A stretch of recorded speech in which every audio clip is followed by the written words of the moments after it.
अबकारी विभागर चढ़ाऊ विपुल परिमाणर देशी मद सहित कार स्कूटी पैकिंग मेसिन और जड़े गिरफ।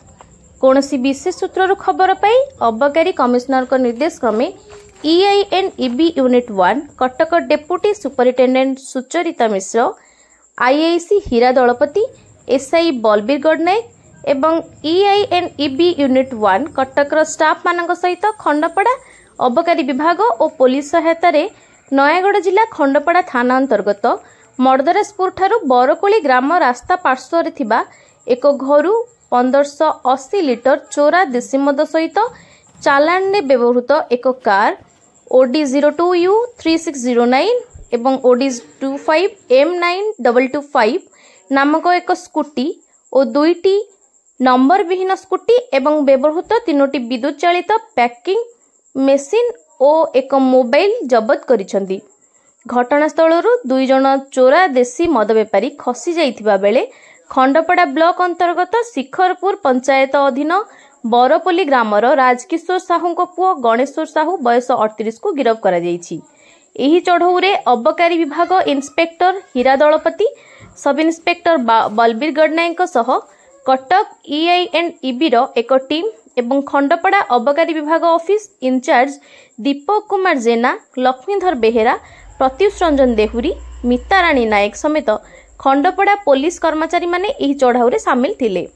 सेहीपरि भाबे खंडपड़ा अबकारी विभाग पक्षरु अन्य जगह चढ़ाऊ करा जाई खंडपड़ा महिला महाविद्यालय निकटस्थ सबरसाई बासिंदा बसंत नायक बयस 55 ठारू 20 लिटर, कंटिलो धोबासाई निकटस्थ पवित्र सेठी बयस 55 ठारू 24 लिटर, बेणागाड़िया सबरसाई ठारे मधुसूदन साहू बयस 45 ठारू 15 लिटर, खलिसाई तेलीसाई ठारे संतोष बेहरा बयस 55 ठारू 21 लिटर देशी मद जबत करा जाइथिबा जणा पड़िछि। एही चोरा देशी मद कारबार रे सामिल थिबा समस्त आसामी मानकु आज कोर्ट चालान करा जाइथिबा बेले आगामी दिन रे मध्ये एही चढ़ाऊ जारी रहिबा नै अबकारी विभागीय अधिकारी माने निजर प्रतिक्रिया रे कहिसंती। सर कोन कहबे आज रो पूरा घटना? काली हमर संध्या जो 5/12/2024 रे करे माने संध्या से 9टा 9:30 बेले आमर पेट्रोलिंग करता समय आम EINEB यूनिट 1 कटक आमर खंडपड़ा अबकारी स्टाफ आमर पुलिस थाना स्टाफ सहित पेट्रोलिंग करता समय विश्वस्त खबर पाइलु जो खंडपड़ा थाना अंतर्गत आमर बरकुड़ी ग्राम पाखे गोटे एक महला विशिष्ट घर में किसी विपुल परिमाण मद रखा जाइए। हम संगे संगे से घटनास्थल को जाई देखिलु से पाखे कार गोटे कार थिला ता भितर मद भी थिला बहुत गुड़े से स्कूटी 3टी सीज करागला।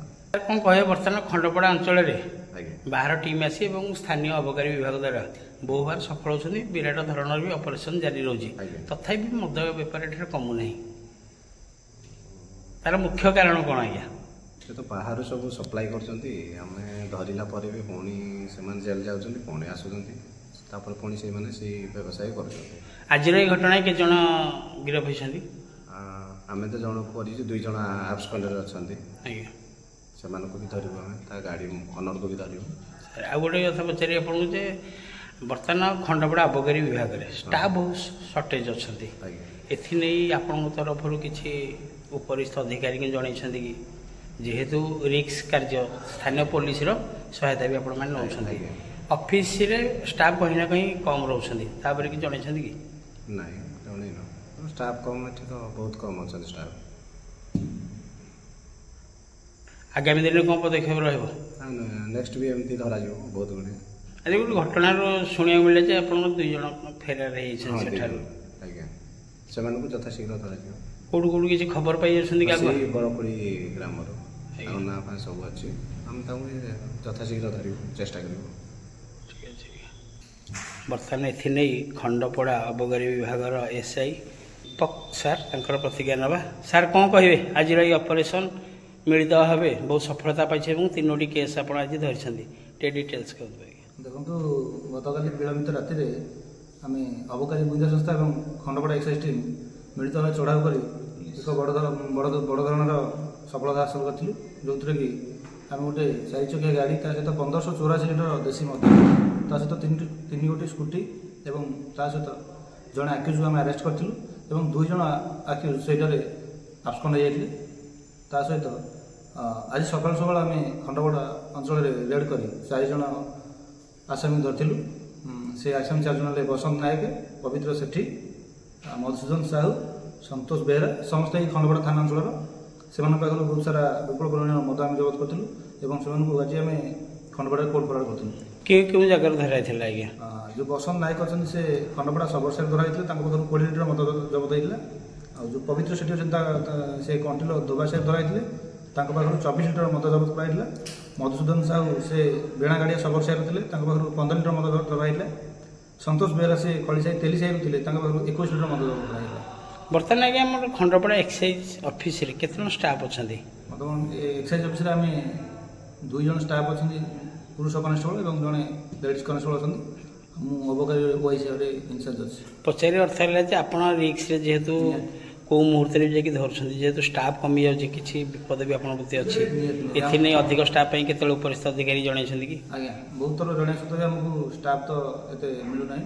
ଫିର୍ ବି ବହୁତ ରିସ୍କ କାମ। ଆମେ 3 ଜଣ 4 ଜଣ ଷ୍ଟାଫ୍ ଯେଉଁ କାମ କରୁଛୁ, ବହୁତ ସାରା ଲିଟିଗେସନ୍ ହେଉଛି। ଏରିଆରେ କାମ କରିବା ଗୋଟେ ମଦ ମାଫିଆକୁ ଧରିବା ଗୋଟେ ଛୋଟ କଥା ନୁହଁ, ତେଣୁକରି ଲିଟିଗେସନ୍ ବହୁତ ହେଉଛି। ତେଣୁ ଆମକୁ ଯଦି ସଫିସିଏଣ୍ଟ ଷ୍ଟାଫ୍ ମିଳେ ତାହେଲେ ଆମେ ଆଗକୁ ଆହୁରି ଭଲ ଭଲ ରେଡ୍ କରିପାରିବୁ ଏବଂ ସଫଳତା ମଧ୍ୟ ହାସଲ କରିପାରିବୁ ବୋଲି ଆଶା ରଖୁଛୁ। ଆଗାମୀ ଦିନରେ ଖଣ୍ଡପଡ଼ାରେ ଯେଉଁମାନେ ବେପାର ସବୁ ଏସବୁ ବ୍ରାଉନ୍ ସୁଗାର ବି ଅଧିକ କରୁଛନ୍ତି ବୋଲି ଶୁଣିବାକୁ ମିଳୁଛି, ତା ପ୍ରତି କ'ଣ ପ୍ଲାନିଂ ଅଛି ଆପଣଙ୍କର?